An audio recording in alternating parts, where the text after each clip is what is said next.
Good evening, everyone. Good evening. Welcome to Workplace Conversations 1.0. I'm excited. I don't know how excited you are. Good evening, everyone. How are we doing today? How's the weekend rounding up? Please feel very free to use the chat box. I would love to see your responses. Good evening, TSA. Welcome, TSA. Good evening, Samuel. Welcome. Ayomikun, welcome. It's great to see everyone here. Good evening, Yomi. Good evening, Dr. Cobbs. How are you doing? Good evening. TSA, thanks for dropping your response in the chat. Thank you. Good evening, Mayowa. Good evening, Dami. Thank you. Good evening. Excited to be here. That's amazing. Great. Thank you so much. So we're a bit behind on time, so we're just going to go right in. So once again, welcome to Workplace Conversations 1.0. The Workplace Conversations series is convened by the workplacesurvey.com, which is an initiative of Nathan Leadgate, an organizational management consulting practice that is dedicated to enhancing workplace effectiveness and professional relationships. Welcome, everyone. Can you hear me? Please let me know in the chat if you... Okay, great. Thank you, Manuela. Thank you so much. Thank you. So as I was saying, Nathan Leadgate has worked with several companies across several industries, and we have a few of our partners. Yes, these are a few of our clients and our partners and stakeholders that we have worked with, over the course of the years. And like I said, we're very dedicated to enhancing, effectiveness in the workplace and helping professionals with their professional relationships. So I'm going to jump right in. Tonight, we're discussing a challenge that I believe every one of us here faces, which is dealing with difficult people. And our speaker, Dr. Olumuyiwa Akinrole Oludayo, who is the principal consultant at Nathan Leadgate, will help us to unpack this in a way that is both very practical and very empowering. So very quickly, we believe in building connections here at Nathan Leadgate. I can see so many people that I know and some people that I don't know. So please, it would be great if you could drop your LinkedIn profile in the chat. Let's see if we can follow each other, expand our networks, connect with one another, and learn from one another. Also, you can also request for episode notes after the session. So we have an attendance link that will be shared in the chat. And in that link, you can choose to request for episode notes, and they will be sent to you via your email. No. So when you see that link, please make sure that you fill it. When you fill it and ask for episode notes, you get that in your email. So very quickly, I would just like to say hi to Dr. Oludayo. I can see that he's already here, and it'd be great to hear from him. I'm very excited to have him unpack all of this today. Dr. Oludayo, good evening. How are you doing this evening? Hello, Oredola. Good evening, and good evening, everyone. It's great to be here. I'm excited about the opportunity today to share, and I'm hoping that I will also be learning from everyone here. Okay. Thank you so much, Doctor.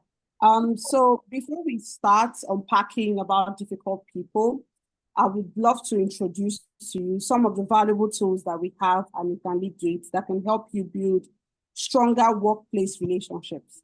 Some of our offerings are the professional relationship compatibility analysis.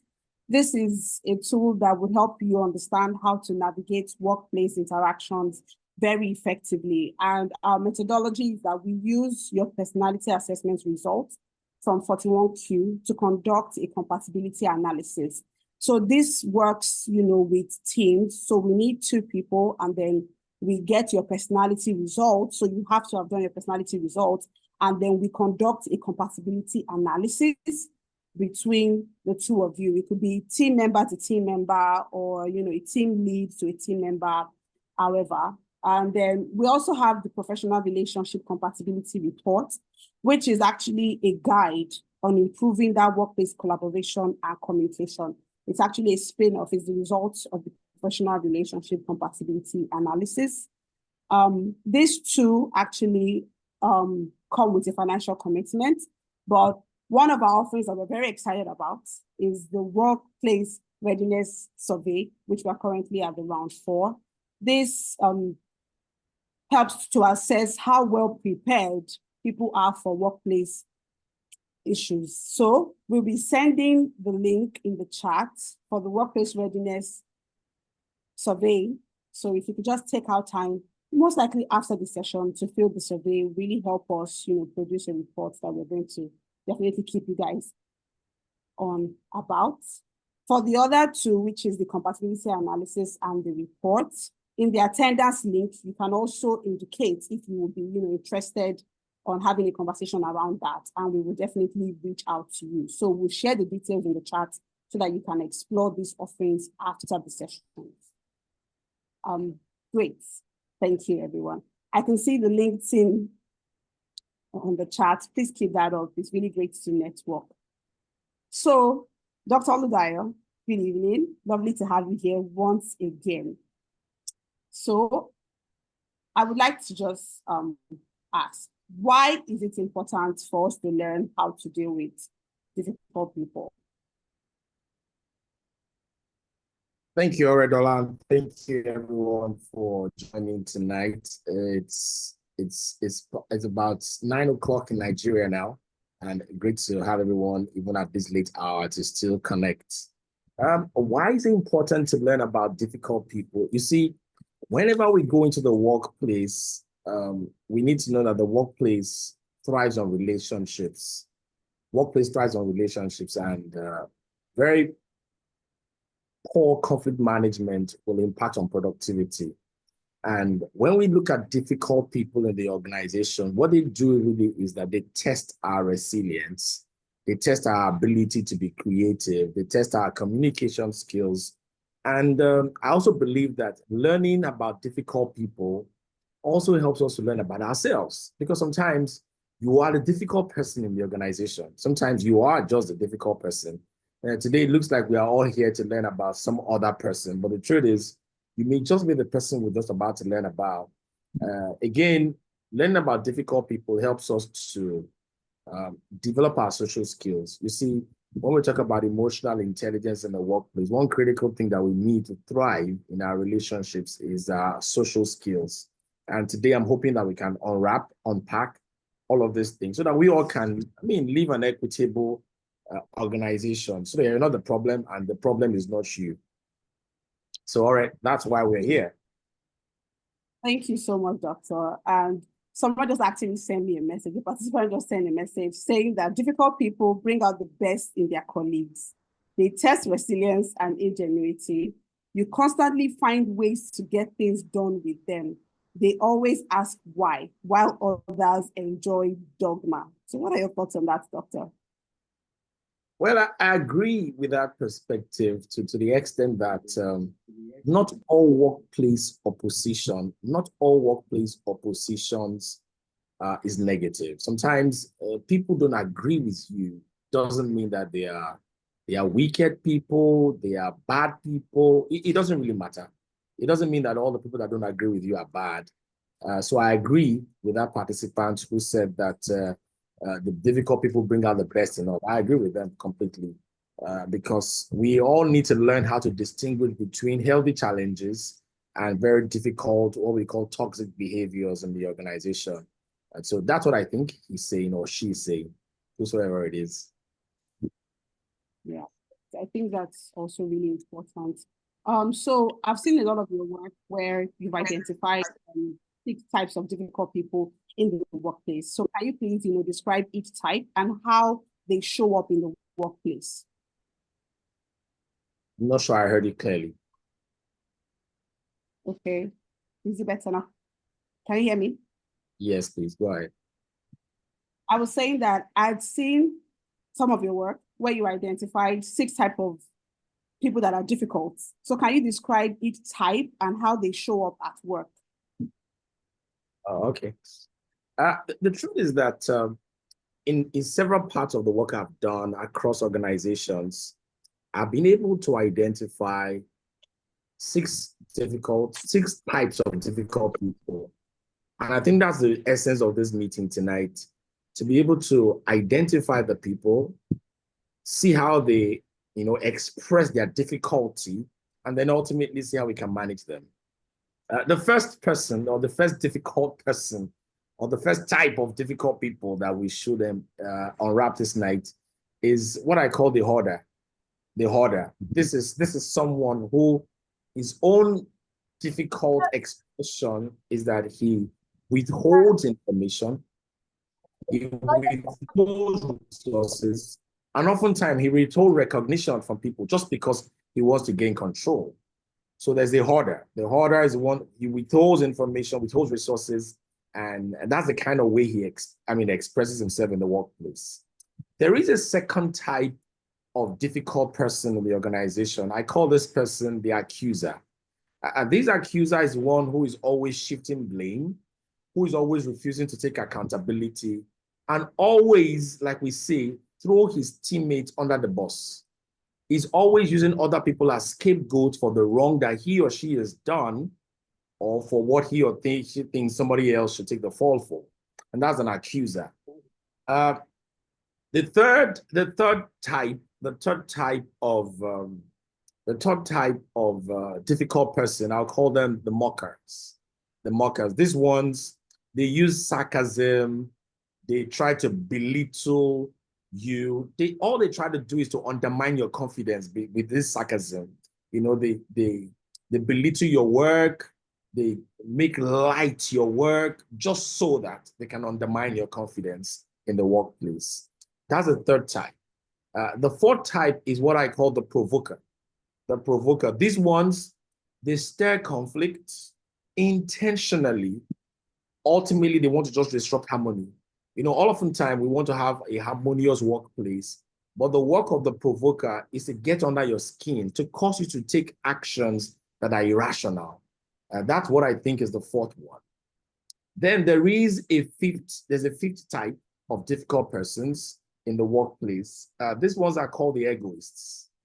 The egoists think that they are the smartest. Call them the ITK. They think they are the smartest, and they always dismiss other people's contributions. They never allow other people to air their view. They talk down on people's thoughts, people's ideas, people's insights or concepts. They always want to just diminish it because they want to believe that anything that doesn't come out from them is not valid. Anything that doesn't come out from them is not the best. The last category of people that are difficult that I have found in the organization are people, I call them the reserved. These guys, the reserved, like we call them in our company, they are the accidental mess makers. They withdraw from teamwork.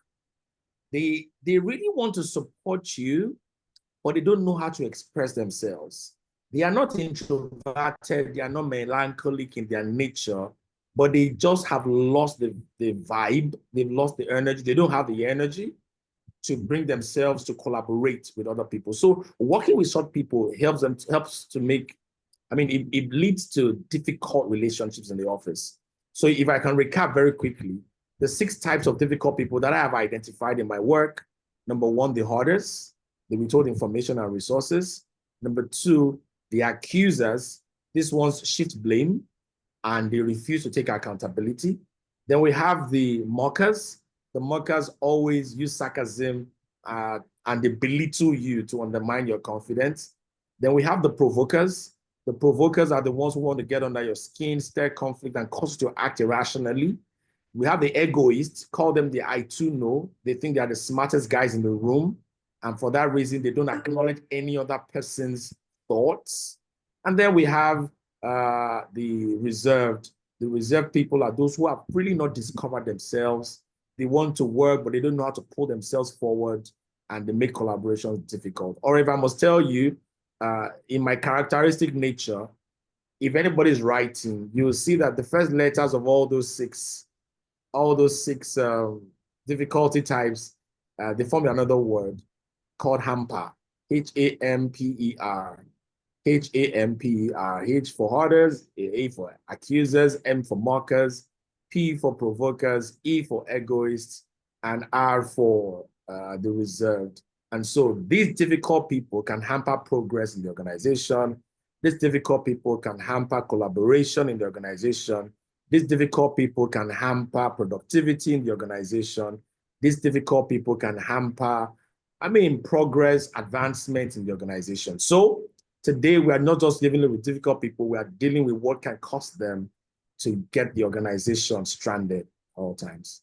I hope that helps. So much, Doctor. That was really, really insightful to listen to, because it's like we know who these people are, but then like classifying them like this is actually really amazing. So for me, listening to that, some of it was really familiar. So very quickly, I'm going to open up a poll, and I'm going to be asking, which of these people have you met in the workplace? I really like to know, like, because I feel like I've met almost every one of these difficult people. I've encountered them at some point, but I would like to hear from everyone. So let's quickly fill the poll. Once it pops up on your screen, just answer and then submit. And we'll quickly see which of these difficult people you have worked with before. The poll should be showing up now. Okay, so I can see responses coming in. Okay, thank you.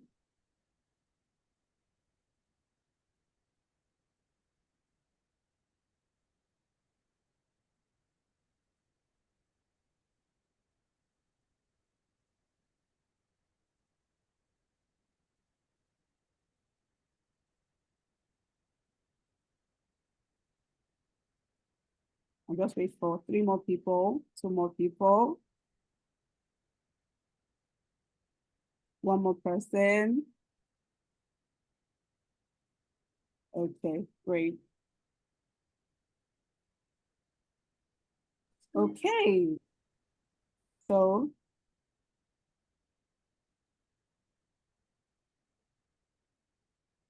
okay. Thank you everyone for filling the poll. Thank you. We'll probably come back to it. So somebody else just sent in something. Please feel free to send me a message if you would, like for me to share like any insights on anything that Doctor is saying. So somebody is saying, having said all this, I don't think it is nice being difficult.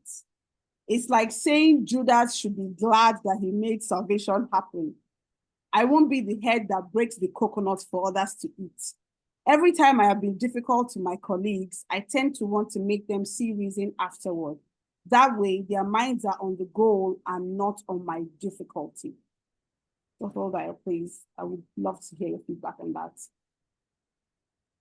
Well, it's okay to say that it's not nice being difficult. Again, when we say people are difficult, it's about what it impacts for us. It's about what it impacts for us. Is it impacting progress? Is it impacting advancement? What exactly is it impacting for us? You see, some people are difficult, maybe just due to the past work culture that they have had. The kind of experiences they have had in their previous work life caused them to just be hard on themselves and on their team members. Some other people, it's just their personality traits. They're not just easy to go with. They're not just easy to come by. Oftentimes, it's not because they're not wicked, but they just don't make it easy for anybody to pass through them to get anything at all. But this also just reinforces self-awareness. We all need to know ourselves, which is self-awareness. We also need to be aware of the other people that we work with, which is called social awareness. Until all of these things come to bear, we really always will never find the right path to supporting ourselves in the workplace. Some people just do this because they've been scarred before. They work with somebody who was a bully. They work with somebody who was tardy. They work with somebody who was untidy. work with somebody who belittle their confidence. And next time they want to have another opportunity to work with people, they won't just give it, they won't just allow it to happen. And it's not because they want to be hard. They don't want to be scarred again. Some people are suffering from PTSD, like one of my friends used to tell me, you're suffering from PTSD. So it's just because they just don't want to see it anymore. And for that reason, they become difficult. There's so much to unpack about like workplace relationships. So please, if you want to explore more about workplace relationships, don't forget that Nathan Leadgate offers the professional relationship compatibility analysis and reports that would help you all to navigate interactions better. So when the attendance link is shared, please don't forget to express interest for any of these offerings. So very quickly, we have already heard the different types hamper, the different types of difficult people. So let's move into solutions. How do we effectively manage these different, difficult personalities in the workplace? All right. Let me, before I go into the solutions, I don't know if you all can see the results. I can see from my end though. Can anybody see the results of the poll that we took just now? Yes. Let us know. So you can see that for those of us on this call, the people, the greatest persons that we deal with are the accusers. Or I'm not sure you can see it, can you?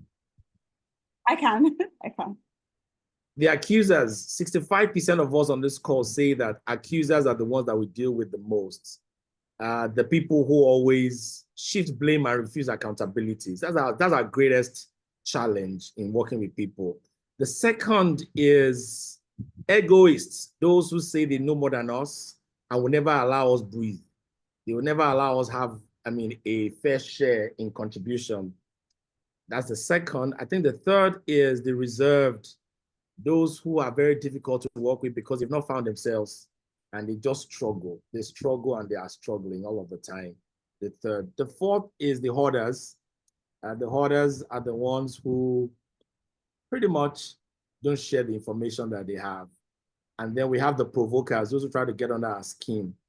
I think many of us are not seeing the mockers. Nobody has the guts and the nerve to belittle our confidence. That's what we're saying here.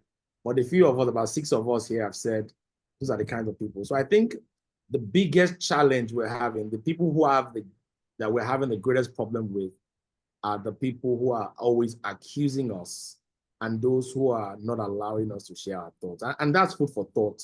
I think this report, anybody on this call can take a screenshot of that result. Possibly for those of you who are in HR, you possibly will find it useful for any kind of thing you want to do in future for your organization. All right. You, you were asking me, what will be the solutions? What will be the solution to working with difficult people? If we have to work with difficult people, the first is the hoarders. How do we deal with the hoarders? I think one critical way to deal with the hoarders is to build relationships with them. You want to build relationship with the others. You just want to help them. You want to encourage them to be open towards you. You see, there are people who are difficult towards others. They are hoarders towards others, but they don't hoard towards some other type of people. They don't hoard towards some other part of people. They always and will share information with other people. And number two way I think you can deal with hoarders is by documenting shared information. Anywhere else that they share information, you just want to be sure that you document it. You document all the things that they do. Document their requests. Document your own requests as well. Document their requests, your requests. It helps to deal with them. Again, number three will be, can you leverage on higher authority? If necessary, involve those who are leaders in the organization, involve them so that they can emphasize the need for collaboration. Anyone who is a hoarder and is not yet sharing with you, if they want to ask his superiors to impose upon him the reason to share. Again, I think some people also don't share because they don't receive. Some people also don't share because they don't receive. So it might be good to offer reciprocity in the way you deal with these people. For the accusers, which is the greatest challenge that we have here in the room, the accusers, when the accuser comes to you, he's shifting blame and he's refusing to take accountability. He's oftentimes throwing you under the bus and making you a scapegoat. I think what you should do is to shift into facts, run facts, because nothing overrides facts. Nothing overrides facts. Stick to facts. And number two, maybe you just redirect the conversation to solutions. Always try to find a way you can, move the conversations from blame to problem solving. Oh, Muyiwa, you are the reason we did not make this happen. We didn't submit this proposal in time, or we submitted this proposal wrongly. We didn't compute our papers together. It's okay. But what next do we do? Always try to get these guys to look at the next line of action. Maybe a third one would be involve a third party. The moment you find out that someone is always holding you accountable to what you should not be accountable to, or throwing you under the bus, if those accusations persist, please bring a neutral mediator that can ensure fairness. Because sometimes the reason we continue to hold on to these guys is because we don't think they are fair. We don't think they are fair to us at all.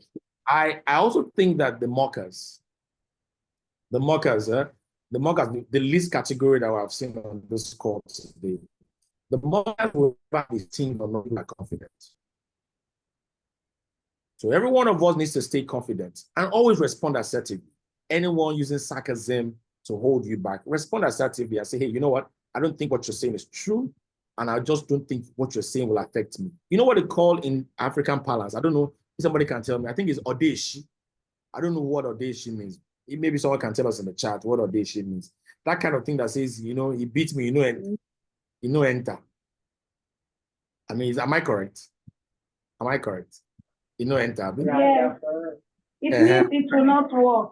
It will not work, exactly. So that's the kind of thing you ought to do to the mockers. Say, well, it's not going to work. It's not going to work. So a second way to deal with the mockers is to call out their bad behavior. Politely but firmly address their inappropriate remarks. Tell them, I will appreciate constructive feedback. If somebody is not respecting you and not calling you the kind of names that you want to be called in the organization, tell them, hey, Oredola, I'll appreciate if you can start to call me this. I'll appreciate if you can start to call me this. Don't call me Mama O. Don't call me my baby. Don't call me my darling. I don't want those names. Okay? Again, most often than not, always seek support. If the mockery persists and the person is not changing, report to HR, report to leadership, report. Because again, it's going to lead to toxic work. Others, when they see that you're not doing anything about it, they will latch upon it and then make you a scapegoat in the organization. All right, so the provoker, if I'll suggest how to deal with the provoker, is to stay calm. Provoker wants to get under your skin. You want to stay calm. You want to stay calm. You don't want them to drag you into emotional reactions. Some people, you use words on you because they know what your triggers are. They know what your triggers are. They know if anybody says that your work is they will hold you back and they will cause you to misbehave. So always respond logically and professionally. Oh, they possibly will tell you, I know you are not worth anything. I know that your work has never brought any gain to this organization. Okay, wow, thank you very much for that feedback. I mean, I'm hoping that someday my work will stand the test of time. I mean, produce the kind of quality that our clients will like. Again, when somebody is provoking you, it's oftentimes best to ask them to clarify. And maybe you have to teach us this thing. See, my friends on this call, the person who asks a question is the most powerful person in the conversation. The person who is asking the question is the more powerful person in the conversation. And so if someone is provoking you, you want to ask them, what's your goal with this discussion? Where are you heading? What exactly is your intention here? The moment you do that, ask that question, you disarm them. You disarm them. And that's why every one of us, anytime we are being questioned or we sit in a relationship where we have to respond to questions, oftentimes, if we notice it, We feel like we are the ones under servitude. We see that we're the ones under pressure because the one asking us questions, like already asking me questions now, is putting me under pressure to be the one to respond correctly. The one asking the question is the one on top. He's the one that is steering the ship of the conversation. And so it's always important to know how to deal with the provokers. You want to limit your interaction with them as well. The moment you see that they always, getting under your skin, they thrive on drama. You know, the people that we call drama, they just like drama. Minimize your exposure to their provocations. Just minimize. When you see them coming, you avoid them. You just avoid them. The avoidance tactic works best for these people. The egoists. How do you deal with the egoists? The guys who think that they are very smart. They think that they will always dismiss other people's contributions. You know what they like? Acknowledgement. You are the Odogu. Acknowledge them. Let them know that, hey, you are good. Your thoughts are fine. Your thoughts are great. In fact, you are one of the most brilliant persons on this team. See, that positive reinforcement allows them to pull down their walls of defense. Many a time, the egoist doesn't want anybody in. But the way to get the egoist to accept altering or, differing opinions is to help him pull down that wall of defense and acknowledge what he has. Acknowledge him and say, yes, sir. Yes, boss. That is it. One other way you can help them pull down their wall of defense, or one other way you can deal with this egoist, is to use facts and figure. Use data. Data can lie. National Bureau of Statistics in Nigeria says unemployment rate is 4%. If the guy is saying, you know how many people are unemployed? About 21 billion people are unemployed. Just tell them, have you seen the National Bureau of Statistics data that says only 4% of Nigerians and the labor force are without jobs, are unemployed? When you say that, and let them deal with data. Let them deal with data. And that's why for those of us on this call, and as we continue to work in our various organizations, it's always important to equip ourselves with information. Equip yourself with data. Again, one way to deal with the egoists, ask them to be contributors to your work. Oh, hello, Ore, I've done this much. I'm hoping that you can guide me. Because they want to do it, guess what? They will guide you. And subsequently, they want to take credit for being your mentor, for being the one that pulled you through. Remember, we're not saying you want to win. We're not saying you want them to lose. The idea is that managing difficult people means you want to progress. You want to advance with the things committed into your hands. And anything that will allow you to do that, you want to just, get along with. Maybe the last one you want to do for them is to set boundaries. Because if they consistently dismiss other people, just firmly reassert the value of teamwork. Olumuyiwa, you can't just pull down everyone's thoughts. Everyone is supposed to have a voice here. The final thing for me, right? The final for me is the reserved. The reserved similarly are most difficult people. The reserved are one of the most difficult people to deal with. I needed to create a safe space for them. Sometimes the reserved are people who have a lot to share, but they are struggling with self-confidence. So encourage them to participate without putting pressure on them. And don't put the spotlight on them. They don't like the spotlight. Don't say you are the next person to speak now. They don't like the spotlight. Create a safe space for them, a safe space where they can find comfort to speak. And oftentimes use one-on-one conversations. They don't like to be the center of attention or attraction in the crowd. So you want to put them under, have one-on-one conversations with them. Don't also rush them. When you're dealing with this kind of people, don't rush them. Give them some time to respond. Give them time to come round. For example, you're going seat by seat, and say, okay, you are the next, and you get to them and it looks like they are thinking forever. Allow them, move to the next person and let them come round. And I think that will help them. Maybe one final way to deal with the reserved is to acknowledge their contributions, because the moment you acknowledge what they bring to the table, no matter how little that suggestion, that input is, it builds their confidence. It builds their confidence. The reserved that is not acknowledged is the one that remains in the shadows. The reserved that is not acknowledged for his contributions will remain in the shadows. I've said a lot. I hope it makes sense, though. But these are my own thoughts on how to deal with these 6 classifications of difficult people. I'm sure you may want to ask the audience also if they have thoughts around any of this. Thank you. Over back to you. Thank you so much, Doctor. So, I mean, I've been getting lots of feedback from the participants, and someone said sometimes we just need to make people question their motives and do better. Not everyone who opposes a popular view has a bad character.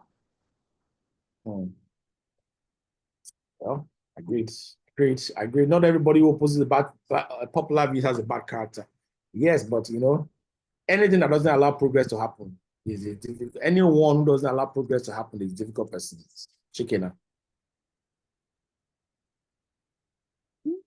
Okay, thank you so much, Doctor. So we've actually heard a lot about dealing with difficult people, but I would like us to explore, some real life scenarios and how would you handle it? So I'll share some situations, and then you tell us the best way to handle them. Please keep your questions coming in. We'll take questions after this. So let's start with the order. A senior colleague refuses to share key project details until the last minute, forcing other team members to scramble. How do you think we should handle this? Are you asking me or are you asking the audience? Okay, I think we can actually get feedback from the audience first. Let's see, because you already told us like how to handle each difficult person. So from what everything that has been said, how do we think we can handle this particular scenario? If you'd like to speak, you can raise your hand or, just unmute your mic. I prefer you raise your hand though, or you can respond in the chat if you'd rather do that. I think you should come again with the scenario. I think you should come again with the scenario. Yes. A senior colleague refuses to share key project details until the last minute, forcing other team members to scramble. How do you think we should handle this? How would you handle this? Anyone want to speak?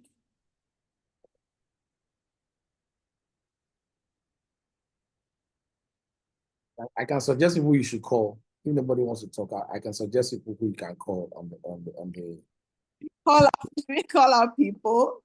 Okay. Yes, I'm going to call out. I'm going through the chat. I have friends. I mean, Olushola Amu is in the room there. She can talk. Taiwo Olajide is there. Is our friend Shakumaku is there in the room. He can talk. So put them on the spot, please. Put them on the spot, please. Shakumaku. Doctor. Makushi, doctor. Good evening. It's I've had a little glitch with my network, but I've been enjoying the conversation. Good evening, everyone. Good evening, Ore, and happy birthday once again. Apology. So, it okay. So someone got information about a key project and only reviews it at the dying minute. So, how do I respond to that? I think what my initial response would be okay to sort of ask for a little more time. I don't know if maybe they are working with deadlines. It will be to avoid looking like a rookie. You need to ask for a little more time, then address the issue with the person, because if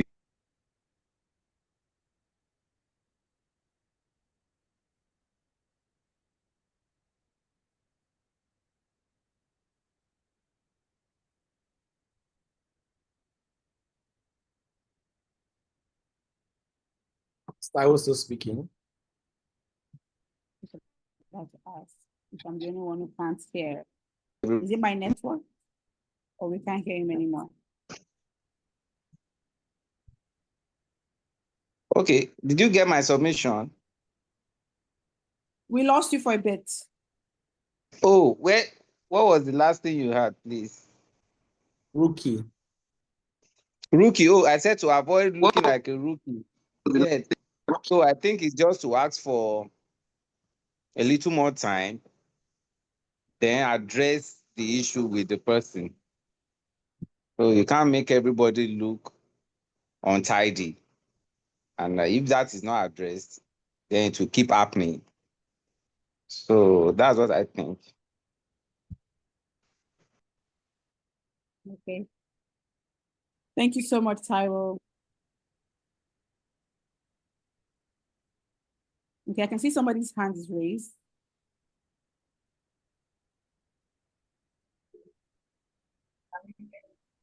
Okay, can I go ahead?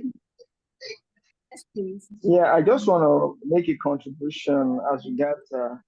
Can you hear me? Yes, yes, we can hear you.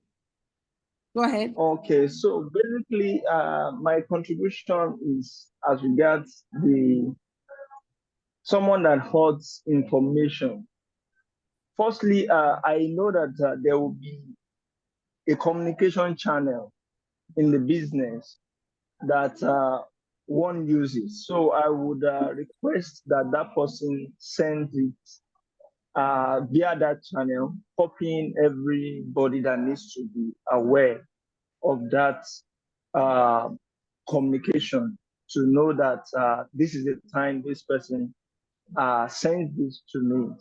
And also, I will have to prioritize the job because we have deadlines. I will have to see how we can push to achieve the targets. However, after achieving it, I think is a conversation I will have to request us to tidy up so that such does not repeat itself again.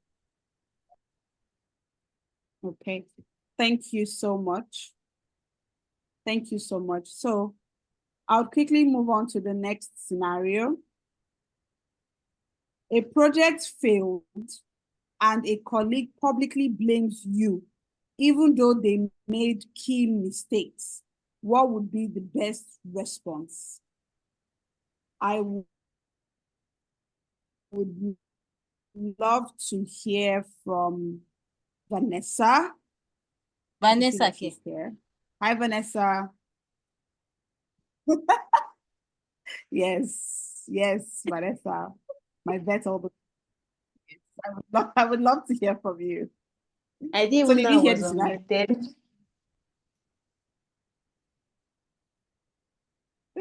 Okay. Okay. So A business, a project failed and a colleague publicly, please repeat it. So a colleague publicly blames you, even though they made key mistakes. What would be the best response? Okay, so from this, I'm thinking from the scenario that let's say I also made a mistake, but the colleague who is publicly accusing me, or what's the right word, also made key mistakes.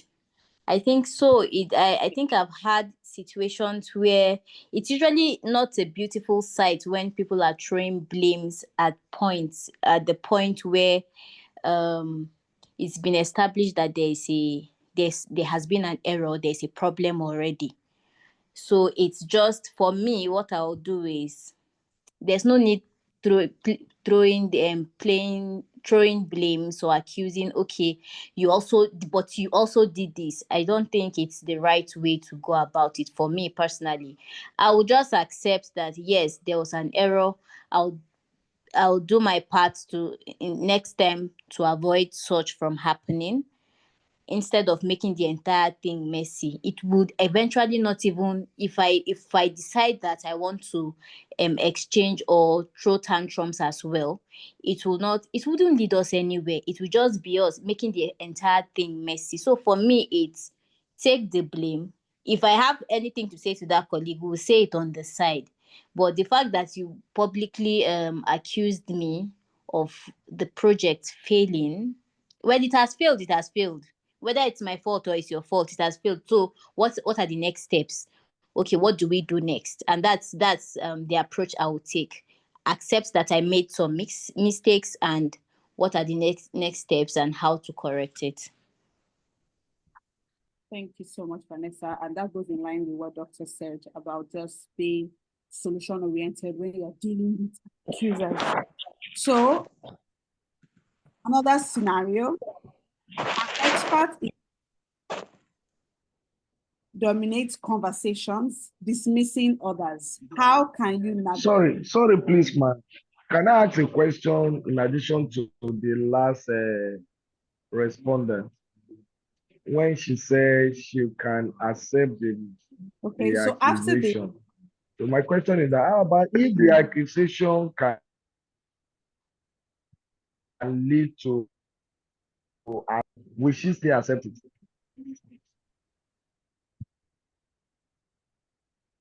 did we hear that? If the accusation can lead to what?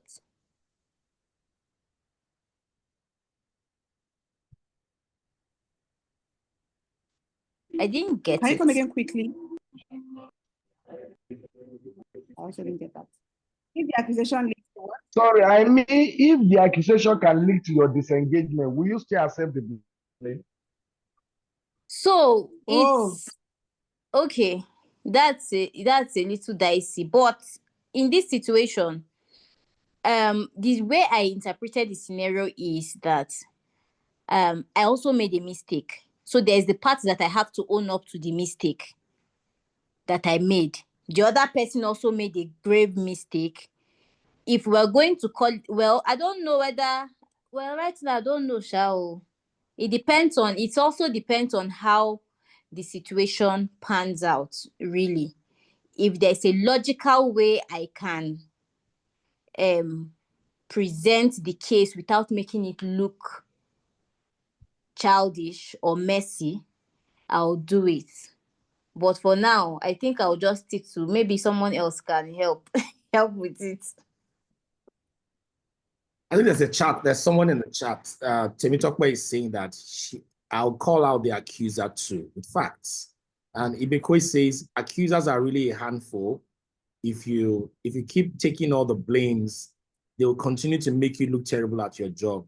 I think you just need to call them out. I think the consensus here is if anybody's accusing you wrongly, you don't sit on it. Just call them out and don't take it out. Okay? All right, all right. Yes, so very quickly, I'll repeat the scenario again. An expert in the team dominates conversations, dismissing others. How can we navigate this? And I would call on Olushola Amu. Please, could you unmute your mic and tell us how you would navigate an expert in the team that dominates conversations while dismissing other people? I know you're here. I saw you.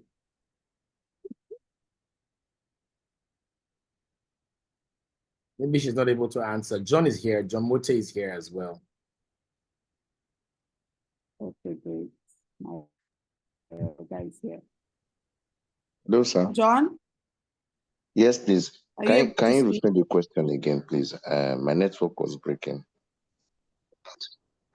Can you hear me? Okay, so an expert in the team. Yes, we can hear you, and I'm about to repeat the scenario. Okay. Great.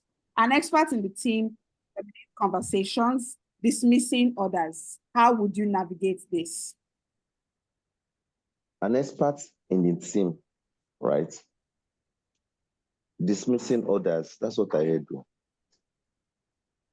Dismissing Okay, so the conversations, experts in dismissing the other team, people's Dismissing other people's conversation. How will you deal with it? yes, and dismisses others while dominating conversations.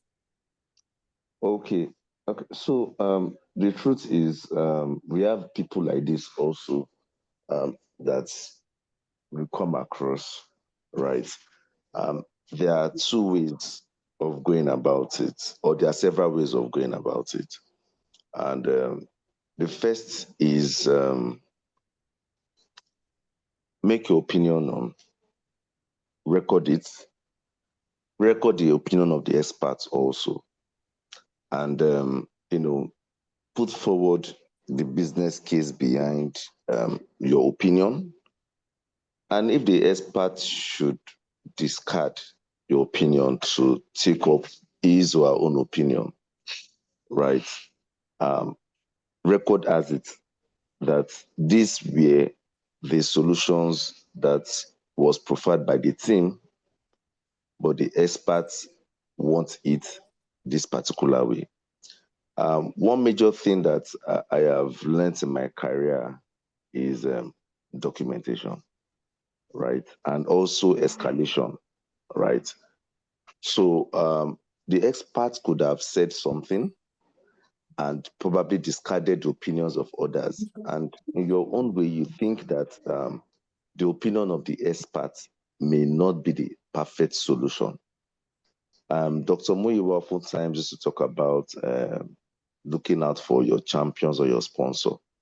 There should be someone that also could serve as a champion or a sponsor, to make your voice heard, that has an influence over the expert. You can as well escalate to that person so that the person can try to probably draw the attention of the expert into looking at other opinions. And if you're unable to get a champion or a sponsor to speak, on your behalf, it's good to just document that these were the options profiled. This person suggested this person suggested it, this person suggested it, this. However, we are going with the opinion of the expert. So at the end of the day, whatever be the outcome of the expert's opinion, what I've come to notice from time is that when those experts see that, when they see that oftentimes the opinion is always being counterproductive, sometimes they just have to bend to say, okay, let's work with what the team has. So that's my solution. So that's my own approach to that. Thank you. Thank you so much, John. I hear a lot of escalation, and that was also part of the things that Doctor said. Across all the difficult people, when it's getting too difficult, escalates. So I see someone here in the comments saying, personally, I will learn from the experts and eventually find my voice. That's from Stella. So I think that's like a different opinion.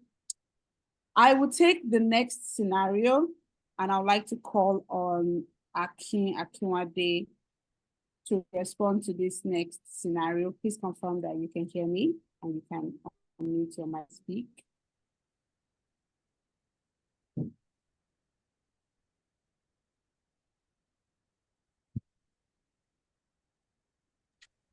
Yes, I can hear you. Thank you. Sorry, it took me a few minutes to try and unmute. Yes, I can hear you, and I hope you can hear me too. Yes, we can hear you. So I'll quickly Okay. read out the scenario. A colleague keeps making passive-aggressive comments and escalating small issues. How do you react? Very interesting. First, I think I'd want to establish something, and that is the aim here is individual growth. So it means individual career growth. So I think part of the reasons why we always have a lot of fights on social media is that people lose track of the focus. So the focus here is why I want to grow as a person. The focus is not world peace. The focus is not having a beautiful office or an office where nobody argues. No, the focus is how do we build growth individually for people in their careers. So if I'm looking at that from that focus, because I mean, general peace is a myth. It's not entirely achievable. You're always going to find yourself in offices where you have difficult people. And the way I want to look at it usually is, are those difficult people actually an impediment or a stepping stone to my growth? And even though they might not know it, but in their difficulty, they actually express certain things that are good for me and that would help me grow. And I'm saying this with an experience of probably I've worked for about 20 years now, and I've seen a lot of difficult people across my career. What you find always is that difficult people are those who, in describing them, what you find is that they are people who tend to question things a lot. So there are people who do the whys. Why should this be that way? Why do we have to do this way?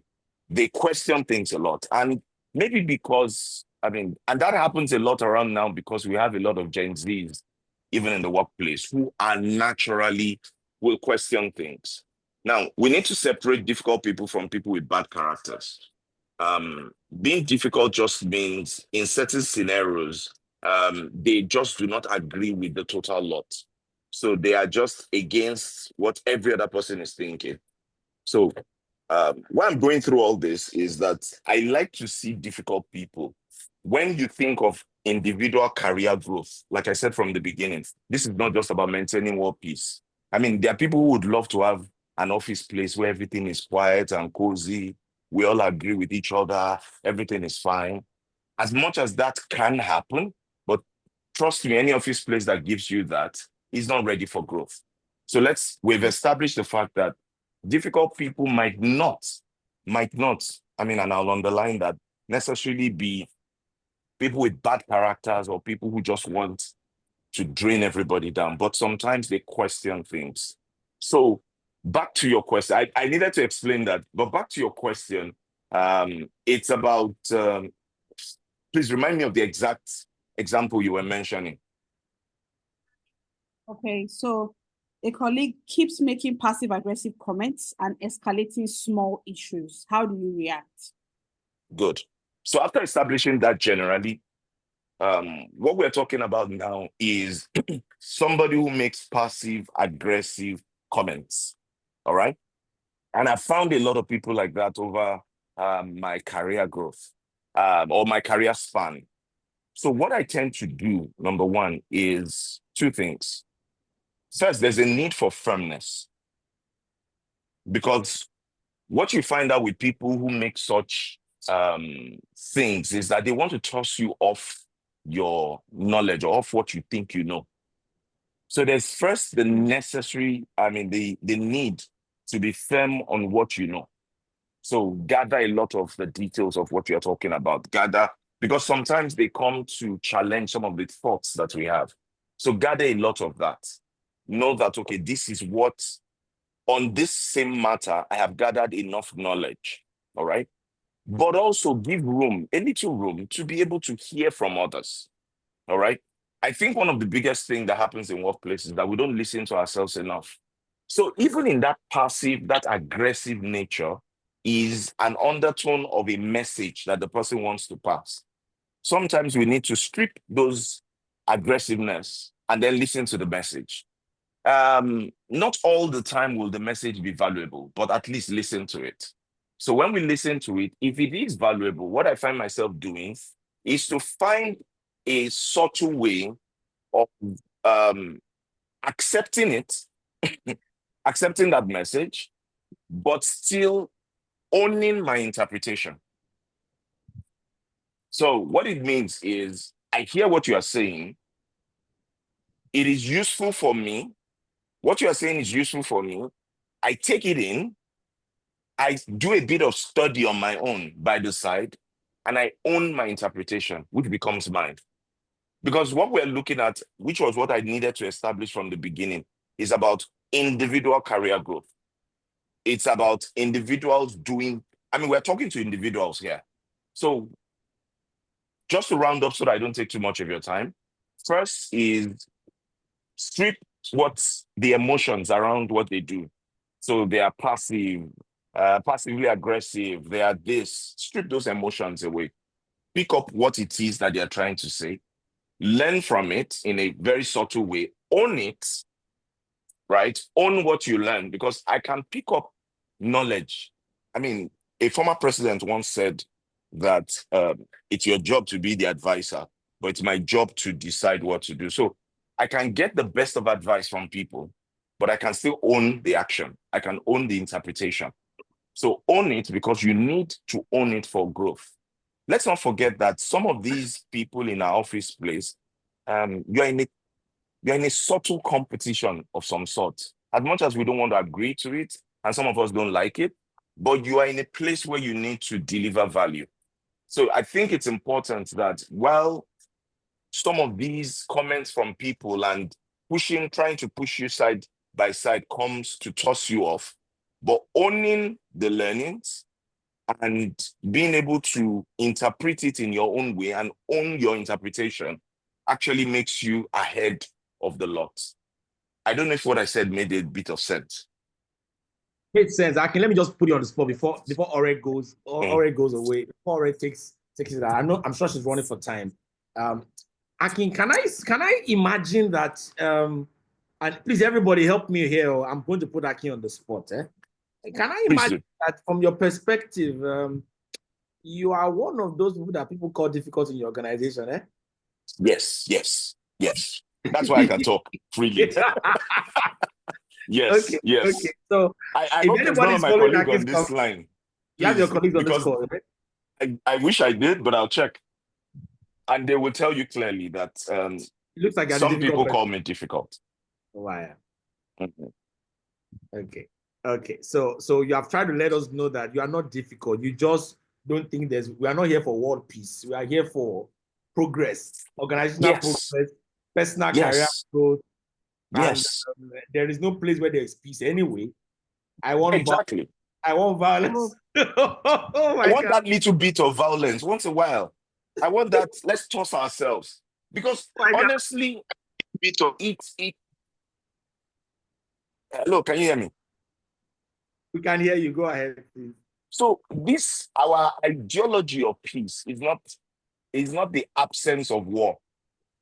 It's the confidence in knowing that whatever it is that comes my way, I will be able to not just overrun, but find my objectives eventually. All right. So that war, you need it. I can't come to a place where I say I want this office to just be rocking and everybody agrees. I am that person at meetings when people are going left, Akin is going right. In fact, most times they go right and I go left. But so I understand what it means to be difficult, right?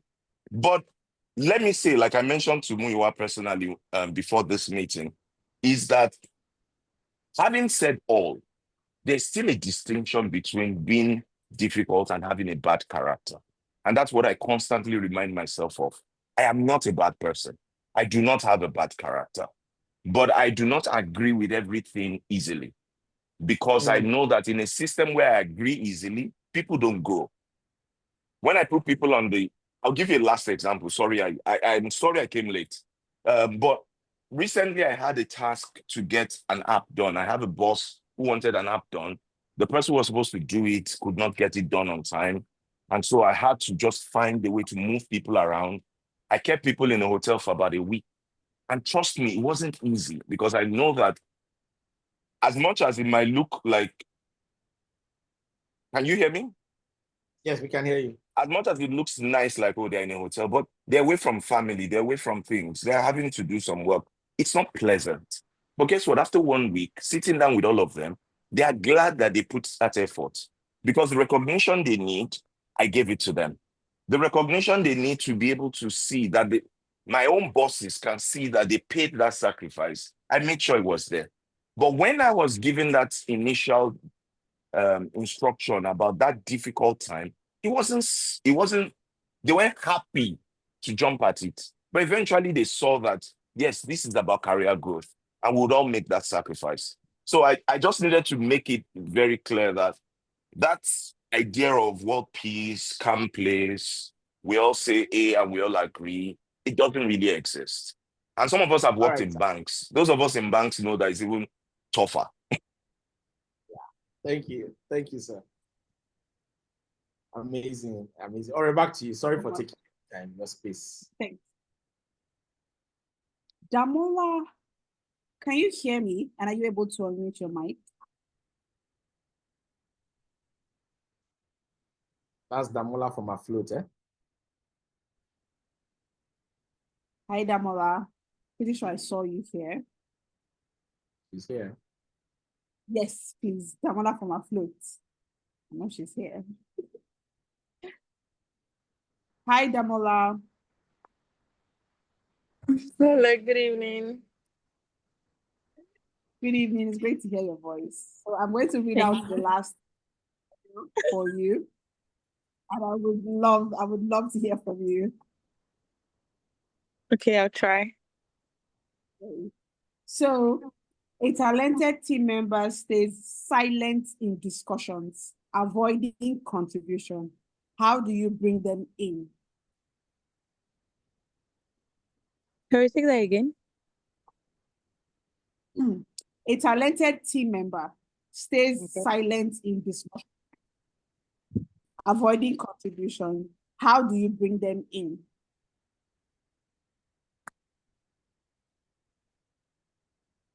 Did you hear me? I did.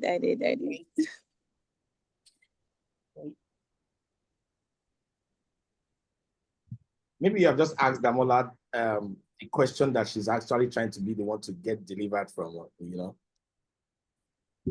From it. Damola, Yeah, actually, because I found myself in that position before. And what did my boss do? So I'm just going to talk like in a third party kind of way. So what he did then, because he knew I had a big flair for numbers and figures, and when I started work with them, I was doing something that I didn't really enjoy. So over time, he noticed my strength in something, and what he did first was to ensure I did a training, and then he then puts it like assigned a lot of responsibility, to me. And that was how I was able to show my strengths, my talents, and all of that. So for me, if I'm going to answer your question, you have the talent, yes. Are you doing what you like? Because there's sometimes some companies don't really, they can't really what's that word now? Identify your, it does give like more like it does give like job descriptions that are not your talent. Like it's not something you really like to do, or they just give it to you because you're looking for a job and say, okay, let me just give you this this department or something. So once you identify it, I feel like you can just professionally train the person and then assign some kind of job description to the person, and then you see that the person begins to unleash that talent and stuff like that. That's to the best of my own understanding. thanks. Thank you so much, Damola. Thank you for that. Thank you. So very quickly, if you look in the chat, you'll see the attendance link has been dropped. Please kindly fill the attendance form. And that is also the form where you can indicate interest for meeting notes, as well as interest on the different offerings for Nathan Leadgate. Also in the chat, we've also dropped the links to the workplace survey. So there are two links. We have one for employed graduates, and we have one for employers and hiring managers. Please, the link for employers, and then employed graduates have a different link. The link has been shared on the chat, and the local is still sharing. So please take out a minute to make sure you fill the attendance. If you would love to have meeting notes, indicate it in the form. If you love to have conversations on the professional relationship compatibility analysis, and report, please fill the form and we would reach out to you email to continue the conversation. Thank you so much. So we're really stretched for time, but I'll just take 2 questions that have been said. Okay, so in the chat, Dami asked, how do you differentiate between someone who is difficult and someone who is having a bad day or struggling with personal issues? Dr. Oludayo, would you love to answer that for us? Right. Thank you, Damian. I hope you're still here to take feedback on your question. How do you determine who is difficult and who's having a bad day? I mean, a difficult person has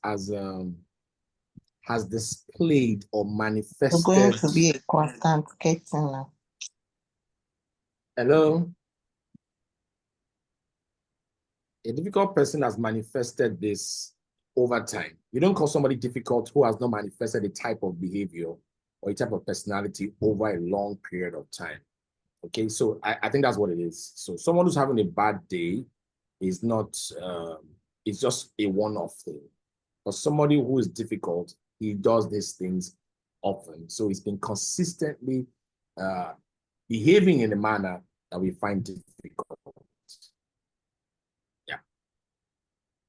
Thank you so much, Doctor. So a difficult person is consistent in their difficulty, and a person having a bad day will stick out.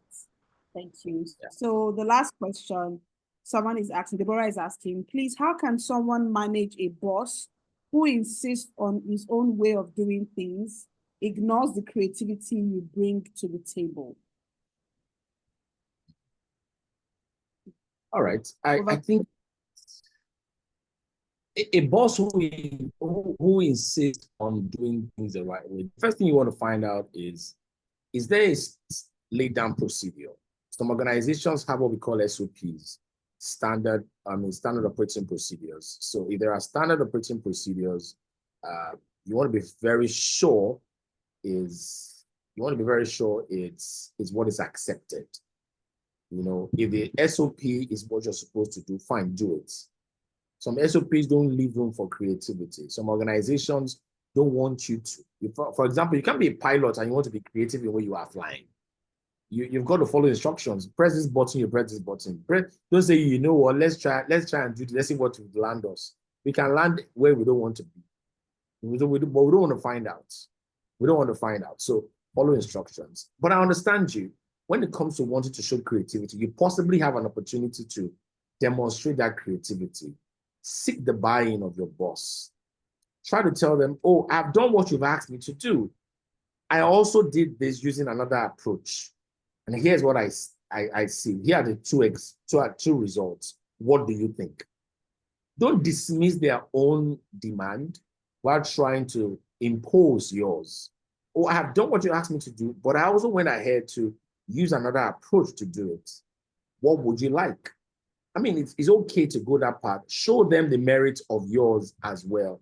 When they see the merits, because time leaders are responsible, are desirous for results. The moment they see it, why not? They possibly will give you a chance. That's all for me. I think that works. Deborah, thank you very much. Thank you so much, Doctor, for answering that. So just to round it up, I would like you to say, what are the key takeaways from the conversation tonight? Well, let me thank everyone again for joining this talk, and thank you, Akin, for your final thoughts on that there. What are my key takeaways from here? Number one is be aware of yourself. Have self-awareness. Know who you are. That's important. Number two, know the person you're dealing with. Know your team member, know your team leader, know your subordinates. It's important you know them. And then number three, develop social skills. Develop social skills. Already on the screen right now is a professional relationship compatibility report. And I wish everybody will understand what this is. What we have done in our company is that once you take a personality test, and we have the result of your personality tests and that of your team member, whether it's a team leader, your colleague, or your subordinate, if we have the result, the two results of your personality test, we can run a professional relationship compatibility analysis for you. We'll run the analysis for you and tell you what kind of relationship both of you are likely to have in the organization. And ultimately, we can produce a report like the one you see on the screen that we have done for one of our clients, and we can produce it for you. Many of us go into these relationships in the offices and we are guessing our way through. Some of us even just don't want to learn how to be better in the relationship. We just want to have our way. I think reports like this, resources like this help us to know what exactly to do. Maybe a final thing, Inkiru is asking the question, what if the employer is the enabler for the various kinds of hamper? If the employer is the enabler, then you must try to put the employer somewhere. If it's the enabler, how do you deal with an enabler? How do you deal with an enabler of all of these 6 types that we have identified? Look for how to deal with them. For number 1, have an open conversation with them. I see what you're doing. I see this is the impact of what you're doing. This is the impact it's having on the organization. Conversation with them. And when you see that they are not changing, you're not in a lifetime contract with them. The moment you see that your employer is an enabler of things that will not allow the culture of the organization, which is the right culture, to thrive, you need to start to count down. You need to start to count down for your exit, because we don't need to go to where we are tolerated. We all should go to places where we are celebrated. So says one of my mentors. So, all right, I want to thank you again for tonight. I think my own takeaway is know yourself, know your team member, and develop the skills that can help you manage the relationships. Thank you so much, Doctor. It's been amazing having you here, talk us through this entire conversation. It's been very insightful, and we're really grateful to have listened to everything that you have to say. Also, thank you to everyone who has been here with us. I know that our time is fast spent, but thank you for staying with us till now. So workplace conversations is definitely happening again. We're definitely having 2.0. And what we're going to be exploring as the next topic is managing power and interest blocks at work. And it's going to be happening on Sunday, April 27, 2025 at same time. And we're going to have a lineup of experts that will be discussing workplace influence and alliances. So please look out for that. We're going to be in your email where the registration link is out. Please don't forget to register and come join us again, and let's do this again. It's going to be amazing. Also remember that you can request for episode notes with the attendance link. If you'd like a recap of everything that we have discussed today, please, when you fill the attendance form, be sure to indicate interest in that. And our amazing offerings, the professional relationship compatibility analysis, the reports, and the survey. Please fill the survey. We would love to hear from you on the survey for employers and hiring managers. And for graduates, please, the link is in the chat. And for the report and the analysis, if you are interested, we'd love to have that conversation with you. It's also amazing to note that the professional relationship compatibility analysis actually goes for 40,000 per pair, and the report goes for 100,000. But for everyone who is in attendance here today, we are going to be giving a 50% discount. So if you're able to indicate interest, and we'll send you, an email, we'll give you a discount code that you can apply for when you're ready to have the report and the analysis done. So please ensure that you indicate interest when attendance link for the professional relationship compatibility analysis and the report. So aside from workplace conversations, we also have an amazing array of seminars that we're going to be having through the year. Our personal transformation seminar with Dr. Olumuyiwa Oludayo is happening in April and August. The next one is April 28th, 2025. It is a virtual event, free registration. So please indicate interest in the attendance form, and we will definitely follow up with you on it. It's always an amazing time for, restarting and rebuilding, on learning, relearning, and it's amazing. You do not want to miss it. We also have the public speaking seminar that's happening. Yes, thank you. The public speaking master class is actually a physical event, and that will be happening in May. This is a paid class that you definitely do not want to miss. You want to come and learn from Dr. all the public speaking tricks and skills, everything that you need to learn about being a public speaker will be unveiled at this event, and it's just 50,000. Register your interest. The link will be dropped in the chat. We're also having Becoming a Consultant to Kings. That is happening in September. I'm just listing all these events so that you can know that we have a lot of things that we're going to be doing in the year. So you want to make sure that you're following us on our social media, you're keeping up with us, because we'll be releasing details about all of this very shortly. So please make sure that you follow us on YouTube, on Instagram, TikTok, we're everywhere, and on LinkedIn. Our LinkedIn link will be dropped in the chat. Also, Dr. Oludayo has a program that we all love very much, and it's called Morning News with Olumuyiwa Oludayo. It drops weekdays on every single channel. You can't tell me you're not on one channel that it drops on. Even if you're not a social media person, you must be on one channel that it drops on. So please follow Olumuyiwa Oludayo on YouTube, on Instagram, on X, on TikTok, and on LinkedIn. He drops amazing insights that are a great way to start your day. I would highly recommend. Once again, thank you, Dr. Oludayo. Thank you so much for being here. Thank you, everyone, for being here.